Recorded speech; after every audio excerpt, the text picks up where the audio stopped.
When I left school, I became a bass player.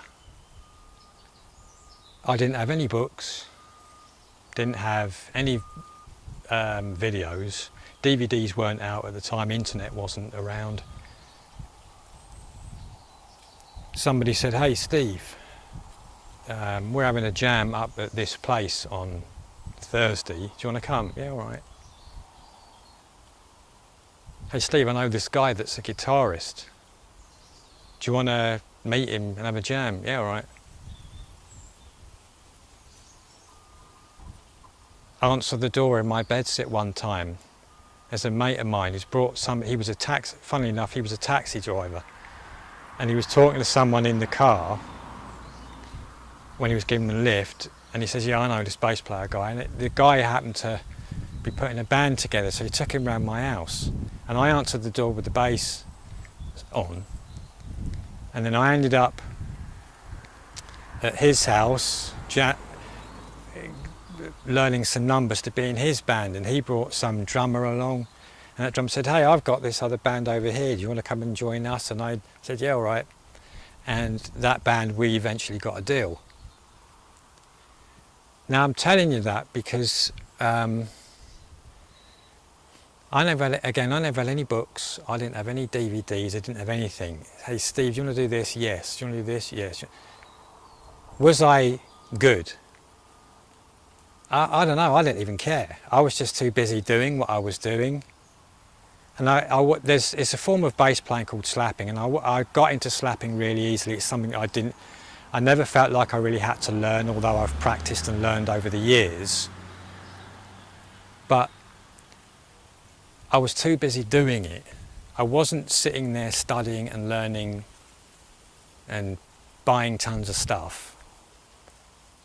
I was too busy doing it, and I was 20. I was not 18, 19, 20 when I was doing that.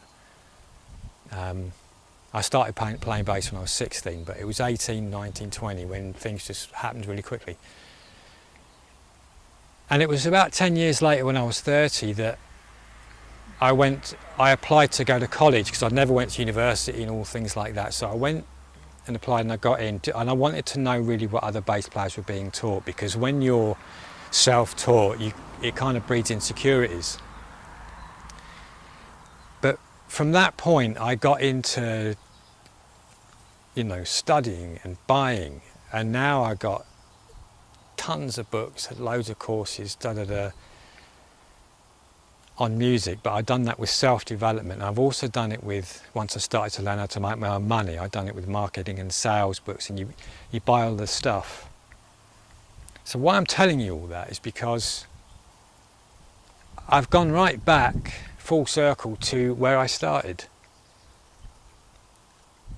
I got somewhere in bands as a musician because I was too busy doing it. I didn't learn how to do it. I was too busy doing it.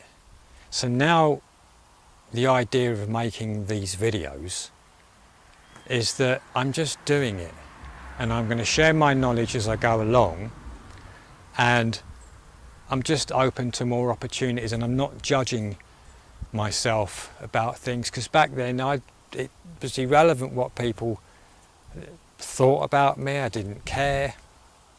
It's not that I didn't care, it just didn't matter. In the grander scheme of things of being a bass player, it was just irrelevant. And I've kind of got some of that back now, where I feel like that I'm just having this, after learning all of the approaches of business and having a business and doing all those things and how you're supposed to do it, I've gone back to really what I really know how to do, which is just to get on with it. So I'm inviting you, if you're sitting there studying and learning everything to get perfect before you go out, it may happen one day, but it's going to take a long time. I would just say get started. Just get started doing what I'm doing.